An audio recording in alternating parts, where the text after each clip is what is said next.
May the Lord be with you. This is Pastor Ryan Stout at St. Peter's Lutheran, and this is a Cliff's Notes confirmation video.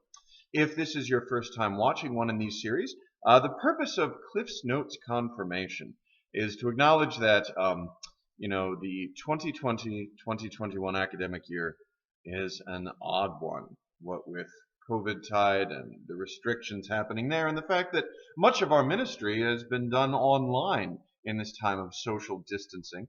And so if a confirmation student or family is not able to be with us on a given Sunday, first and third Sunday of each month is our regular confirmation reading, lecture, and discussion time. But if you can't make it, this is to keep people up to date so that we can all stay on the same page. It won't be the same as a full hour class, but hopefully you can get the highlights. I'm going to try to keep this to under half an hour. Now, we are about 2/3 of the way through our academic year. We've been doing the Old Testament or First Testament, which includes the Hebrew Scriptures, the Torah, the prophets, and the writings. And at the end of the class, we're going to touch on the Greek Old Testament with the Maccabees and all that good stuff that bridges the gap between the Hebrew Scriptures and the Christian Scriptures. Now, last time we talked about the division of the kingdom of Israel, how it split under Solomon's son, Rehoboam, so that now instead of one chosen people's nation, there are two nations. In the south is Judah, with its capital in Jerusalem, and the kingship is in the line of David and Solomon, and the northern kingdom, known as Ephraim, or sometimes just Israel. I know that can be a little confusing, that Israel is both the name for the United Kingdom and for the northern kingdom after they split, which is why I'll often use Ephraim. And Ephraim's capital is Samaria. They don't have one kingly family. There are many dynasties throughout the north that rise and fall usually by stabbing the last dynasty in the back. Also, both nations do wrong according to the religious authorities, but as bad as Judah is, Ephraim usually gets the short end of the stick. And last time we focused on the kings, both north and south, until at last the northern kingdom was carried away by the invading Assyrian Empire, and several generations later the southern kingdom of Judah was carried away by the Babylonian Empire, which had eaten the Assyrians. And so we left our story with the northern tribes scattered, never to be gathered again, at least not as coherent tribes, and with the southern tribes of Judah taken into exile in Babylon. Well, today we're going to take a step back from kings and talk about a couple of prophets. Now, prophets have shown up throughout the stories we've discussed this year, and as you probably remember, hopefully remember, in the kingdom of Israel, there was sort of a threefold power structure with the king, the royal family, the priests, and the prophets. And whereas the royal family and the priesthood were both hereditary, prophets, like the judges before them, could arise from any given background. And a prophet's power was not in predicting the future. That's not what prophecy means in the Bible. A prophet's power is in speaking truth to power, truth to the king, to the priests, to the rich, to the empire, to what have you. Prophets speak the word and will of God, especially as regards justice for the poor, the hungry, the sick. Oftentimes, the shorthand for this is widows and orphans, because in the ancient world, the paterfamilias, the head of the family, who was always male, was the local unit of political power. He was the provider and the protector. And if a woman did not have a husband, if a child did not have a father, then sadly they had no standing in that society. And so the prophet speaks for them and says that God is the one who will be, husband and father, protector, provider. That's why we often use this language for the fatherhood of God, not because, God in his infinity and eternity is male. That's just silly. But because in the ancient world, the father was the one who protected and provided and kept you safe and fed. And that's what God wants for the weakest and most vulnerable among us, the widows and the orphans, as it were. Now that said, we are going to have our first lesson today talking about Elijah, the greatest of the prophets of the Hebrew Scriptures, who also happens to be a wonder worker. Miracles abound with Elijah. And we'll start off his story in 1 Kings chapter 16, verses 29 through 33, where we are introduced to Ahab and Jezebel. You'll remember there were a lot of bad kings, right? In the south, the king who's often held up as the worst of the worst, the most hated and cursed, was Manasseh. In the north, it's Ahab. Ahab is just the worst, the most terrible of a long line of terrible northern kings. That's why he's the crazy captain in Moby Dick, right? Ahab and his wife, his queen Jezebel, were viewed as utterly corrupt, religiously, morally. They murdered, they stole, they worshipped demons, etc., etc. So we're introduced to them, as I said, in 1 Kings 16, 29 to 33, and then we'll go to the next chapter, 1 Kings 17. Verses 1 through 7, we hear about a drought. A drought is coming. And Elijah proclaims that, because basically the covenant has been broken between God and his people and the land, there's going to be terrible drought, terrible starvation that really for us recalls earlier biblical stories, doesn't it? That's why God's people Israel went down to Egypt in the first place, right? Terrible drought of 7 years. So Elijah is now on the run because he has very publicly opposed and denounced the immoral rule of Ahab and Jezebel, and they are out for blood. And we continue in 1 Kings 17, verses 8 through 16 with the widow of Zarephath.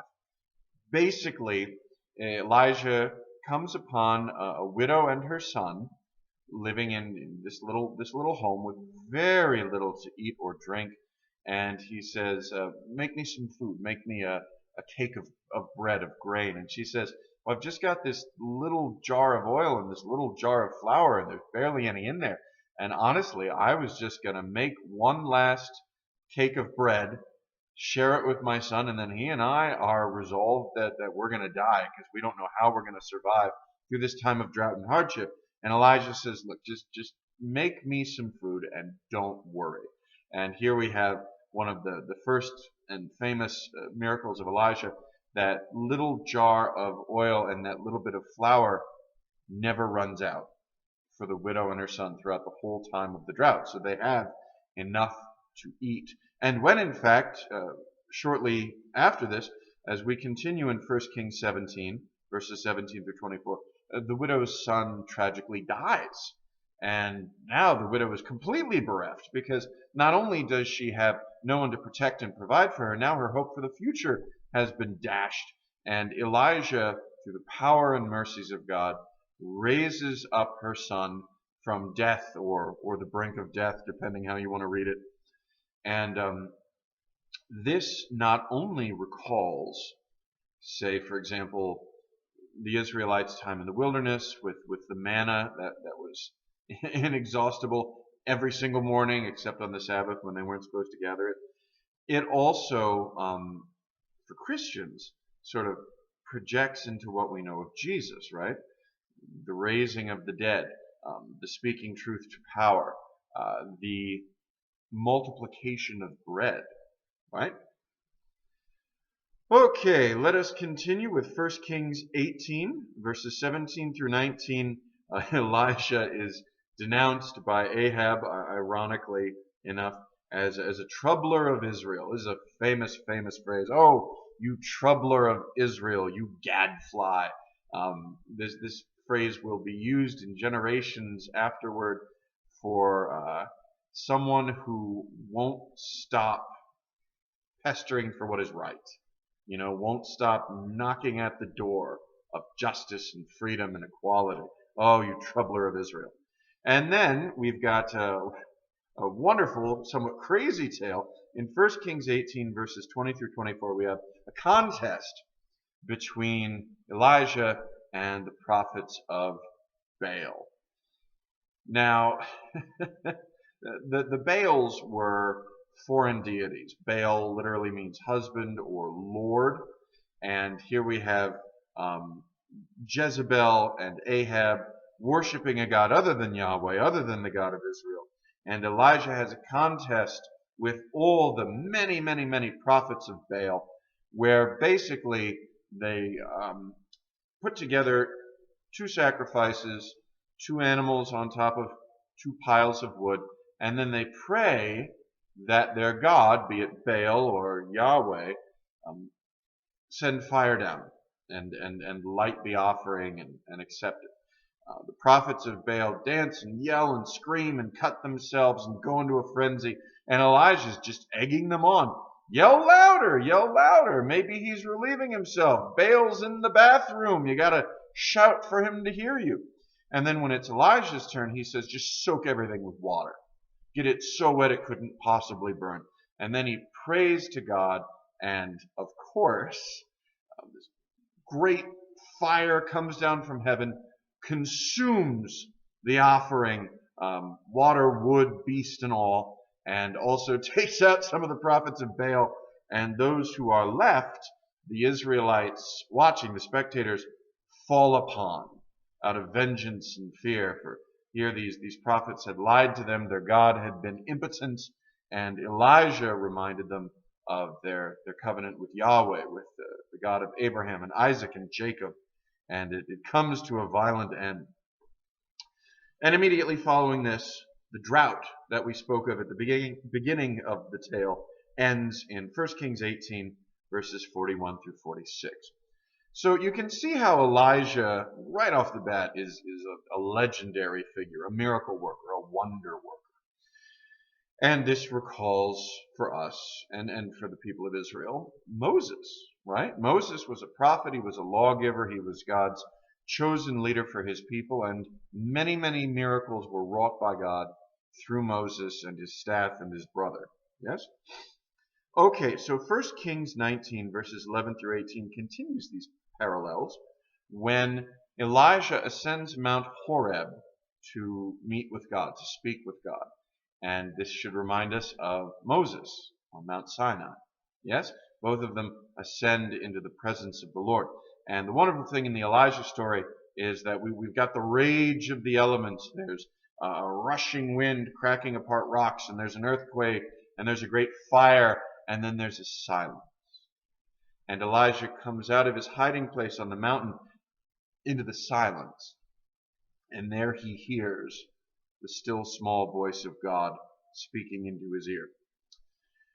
The end of Elijah's storied career comes in 2 Kings 2, verses 1 through 15, the famous chariots of fire. You should read that one for yourself. Hopefully you can take a look at all these we're talking about. But in 2 Kings 2, 1 through 15, Elijah is taken bodily up into heaven. He is assumed, is the sort of technical theological term. Taken alive, body and soul, up into heaven. And Elisha, Elijah's apprentice and successor, inherits a double portion of the spirit of Elijah. So now there is a new prophet to carry on the wonders of Elijah. In 2 Kings chapter 5, verses 1 through 19, Elisha, the new prophet, gets a famous story of his own when a great foreign general who is crippled by a skin disease comes to him and is cured by bathing in the muddy little Jordan River, even though the general Naaman says that in his home country there's far greater rivers than this. I thought there'd be more spectacle. I thought there'd be more to do. But the prophet Elisha won't even come out to greet this great foreign dignitary. He just sends a messenger, tells him to bathe in the muddy little Jordan, and Naaman is convinced by a slave girl of his, of all people, to swallow his pride and just go do as the prophet says, because what can it hurt? Lo and behold, Naaman is cured, and he becomes a worshiper of God, a worshiper of Yahweh. Here, this pagan general, the enemy of God's people, is one of the famous early converts to Judaism, in a sense. Oh, and then Elisha's career ends in 2 Kings chapter 13, verses 14 through 20, when Elisha is not taken up bodily into heaven as Elijah had been. He dies. But even in death, God is still working his miracles through Elisha, because it reports in the story that the bones of Elisha could raise up the dead to life. And so these are the most famous prophets of the Old Testament. Elijah especially is considered to be basically a second Moses. And just as Moses is the figure par excellence from the Torah, the books of the law that begin the Old Testament, so in the second section of the Old Testament, the book of the prophets, Elijah sort of stands for all the great prophets both before and after him. Okay, now enough about those guys. Though I will add that Elijah continues to be a popular character in folklore, in many folklores. In Russia, Elijah kind of took the place of the pre-Christian storm god. And so, because, Elijah prayed and fire descended from heaven to accept the offering, in Russian folklore, Elijah is the one who casts down the lightning bolts from the storm. In Judaism, Elijah shows up in all kinds of tales because, of course, he was taken into heaven alive, right? He never died, at least not that we read. And every year at Passover, in the Passover Seder, a cup of wine is set aside for Elijah, should he choose to stop by. Okay. Now, this next lesson, since we do 2 every fortnight, is the exile. We touched on the exile last time when we came to the end of the story of the kings. We came to, Z is for Zedekiah, the last king of Judah. And the last thing that Zedekiah sees before his eyes are put out is the murder of his sons, the end of his line. And he is taken blind and captive into Babylon. Now, a lot of the writings of significance from the period of the exile are the major prophets, which we'll be tackling in more detail next time. Suffice for now to say that the book of Isaiah was probably written by more than one person, more than one prophet. Isaiah, quite possibly, there was a prophetic school where the first Isaiah was succeeded by a second and perhaps even a third, in very much the same way that Elisha succeeded Elijah. So scholars will often talk about second Isaiah, which is the part of the book of the prophet Isaiah that we have, chapters 40 to 55. And just as the first part of the book of Isaiah was written by a prophet before the exile, you'll remember it was Isaiah who told the king of Jerusalem to speak defiantly to the Assyrians. So now in chapters 40 to 55, we have a prophet Isaiah who is in the exile, who has gone with God's people, removed from the land, removed from the kingdom of Judah, and taken into Babylon. Now, I also mentioned last time that a great way to remember the empires of the Old Testament, the ones that are really important, is to go with your ABCs. A is for Assyria. The Assyrian Empire took out the northern kingdom of Ephraim, or Judah. B is for Babylon, the Babylonian Empire, which took the southern kingdom into exile. And C is for Cyrus the Great, the emperor of the Persians and the Medes, the third great empire. Just as Babylon swallowed Assyria, so Cyrus and the Persians swallow up Babylon. And it is Cyrus who will end the exile after 70 years and allow the people of Judah who've been brought to Babylon to go home and to rebuild their nation, rebuild Jerusalem, rebuild the temple of God. So, let us look here, Isaiah chapter 45, verses 1 through 7. This is again that second Isaiah, the Isaiah of the exile. And we see here that Isaiah is referring to Cyrus as God's Messiah, which means the anointed one, right? Kings were anointed, priests were anointed. Cyrus is not Jewish, he's not Israelite, but according to Isaiah, Cyrus is doing the will of God, whether he knows it or not. And it's important to point out here that Cyrus's religion is Zoroastrianism, a religion that has some sort of relationship with exilic Judaism. I think there is some debate as to which influenced which more. But see, Zoroastrianism evolved in Iran and Persia at the same time that Judaism was in exile in Mesopotamia, in Iraq, next door. And so Zoroastrianism in Iran and Judaism in Iraq, clearly they were trading ideas. They were mixing together emphases. They were learning from one another. A lot of scholars emphasize that Judaism took a lot from Zoroastrianism, but I do think it was a two-way street, in part because I think the prophet Zoroaster lived rather later than a lot of people give him credit for. Regardless, Zoroastrianism has this emphasis on the end of the world, conflict between light and dark. Zoroastrianism is what we would call bitheistic. There are two gods. There is a God of light and order. There's a God of darkness and chaos. And, never the twain shall meet until the end of time when they fight and one overcomes the other.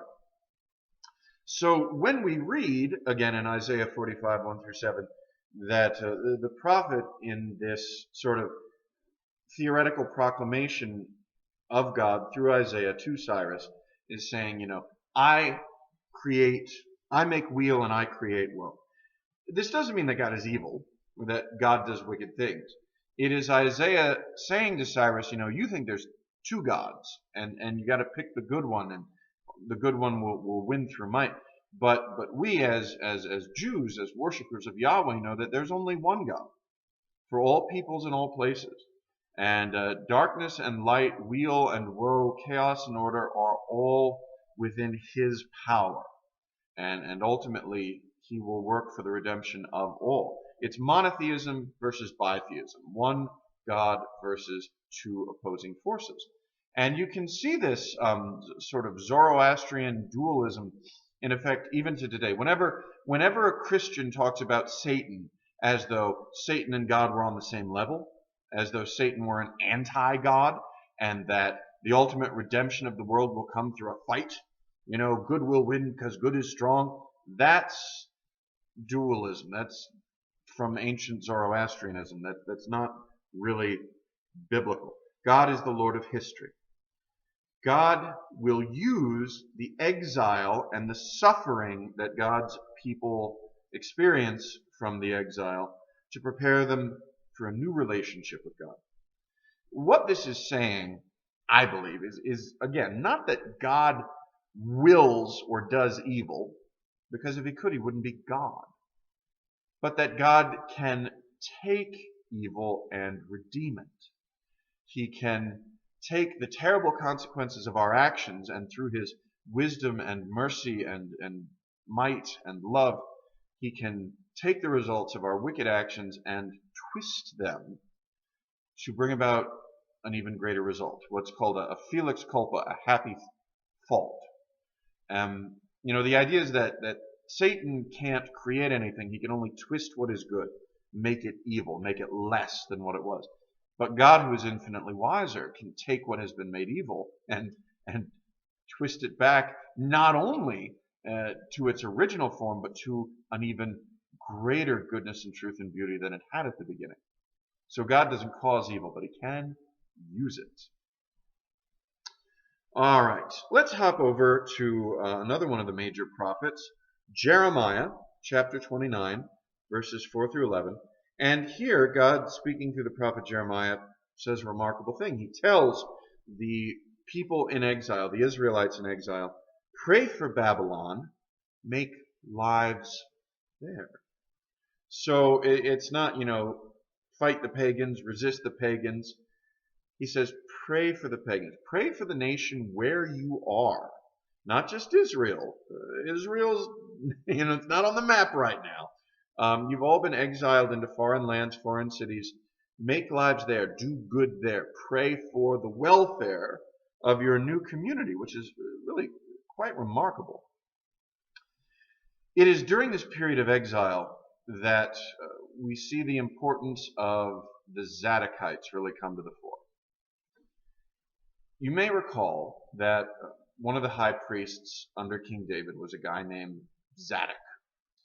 And his family, sort of from then on, was viewed as the legitimate inheritors of the high priesthood. So, you've got your Levites, you've got your priests, and then you've got your Zatakites, the high priestly family, at least, in their own minds, the only legitimate inheritors. And these were also, the educated, the wealthy, the elite.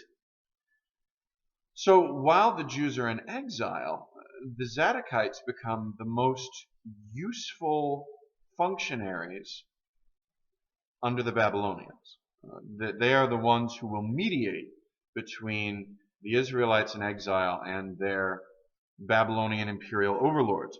And this will continue when the next big empire comes in, Persia.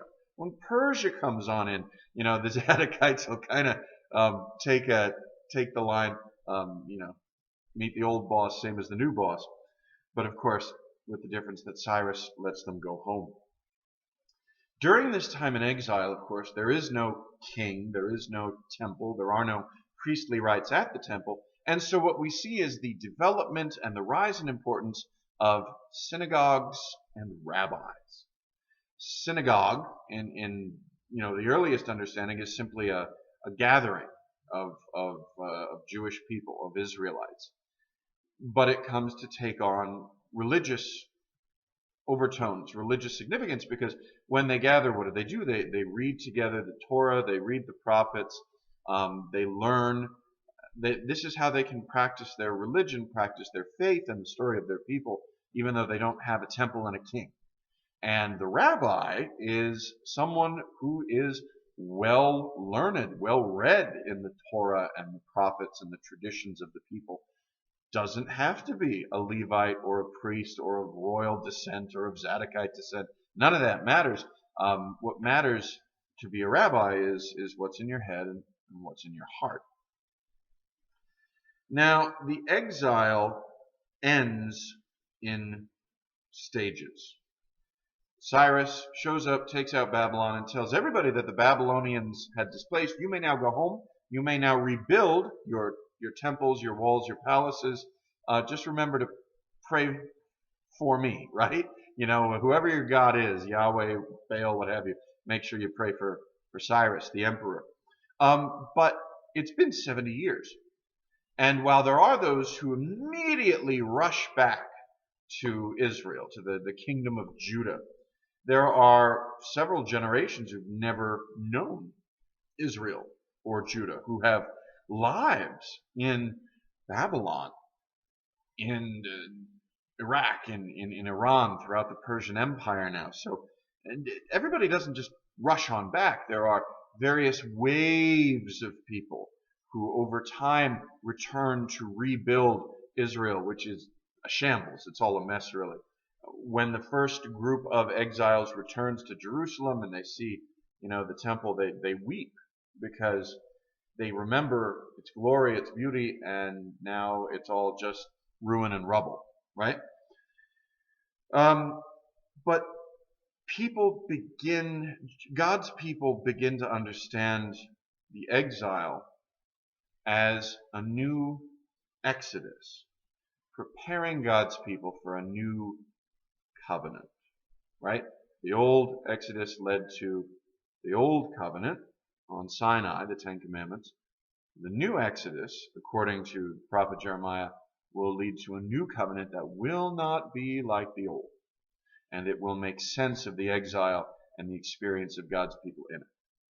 Well, we'll talk more about that next time when we get into the great prophets of exile. For now, go in peace, serve the Lord, and thanks be to God.